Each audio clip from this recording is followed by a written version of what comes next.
Le Paris Saint-Germain a trébuché sur sa pelouse du Parc des Princes. La faute au coup de maître de Pep Guardiola, au génie de Kevin De Bruyne et à la ruse de Riyad Mahrez.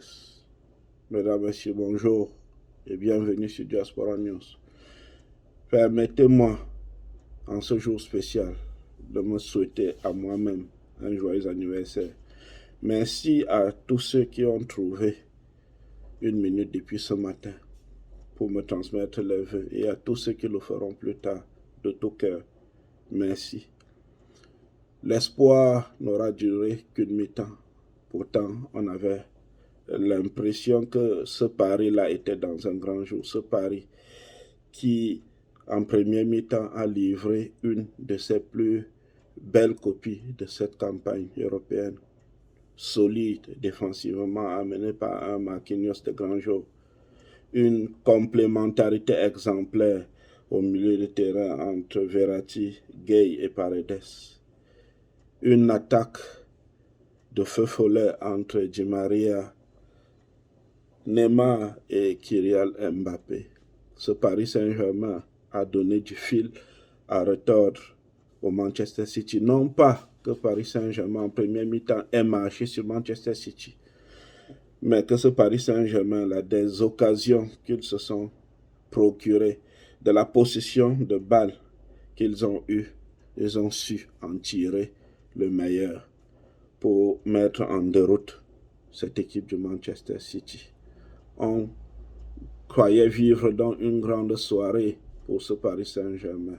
C'était sans oublier le génie de Pep Guardiola qui, en seconde mi-temps, a fait un réajustement tactique, ramenant son maître à jouer, Kevin De Bruyne, dans le cœur du jeu, ce qui a presque mis en déroute le milieu de terrain du Paris Saint-Germain, et le reste s'en est suivi. Une possession de balle pour Manchester City qui, à l'usure, a eu le Paris Saint-Germain, et on dirait que c'est presque transparent qu'a été ce Paris Saint-Germain en seconde mi-temps. Ils étaient complètement fatigués. On a vu Neymar et Mbappé traîner presque les pieds aux derniers instants de cette rencontre. Et la seule consolation du Paris Saint-Germain vient du fait qu'après le carton rouge qu'ils aient concédé, que le score soit resté à 2-1, mais surtout que les buts de Manchester City n'ont pas été consécutifs à une domination dans le jeu, comme il en était le cas, mais à quelques erreurs d'inattention. D'abord par Kevin De Bruyne, un centre-tir qui n'a trouvé personne dans la surface de réparation et n'avait autre choix que d'aller s'écraser dans les filets, et un coup de génie de Riyad Mahrez, qui est le seul être de ce monde à avoir vu un petit trou dans le mur du Paris Saint-Germain. Côté top et flop, du côté de City, on citera 3 tops. C'est le coup de maître de Pep Guardiola qui, inévitablement, à la mi-temps, a trouvé les mots nécessaires pour ragaillardir ces gars, pour les remotiver et réajuster l'équipe pour qu'elle se présente autrement en seconde mi-temps. Le deuxième top, c'est inévitablement Kevin De Bruyne, au service d'Eden Hazard, disciple d'Eden Hazard en Belgique. Pourtant, il peut régner lui-même maître tactique, maître technique de cette équipe de Manchester City qui domine le monde par sa beauté du jeu. Le troisième top, c'est Riyad Mahrez, lui qui, par ce coup de génie, a pu trouver ce petit trou dans le mur du Paris Saint-Germain et inscrit ce second but qui a vraiment fait beaucoup de mal au Paris Saint-Germain.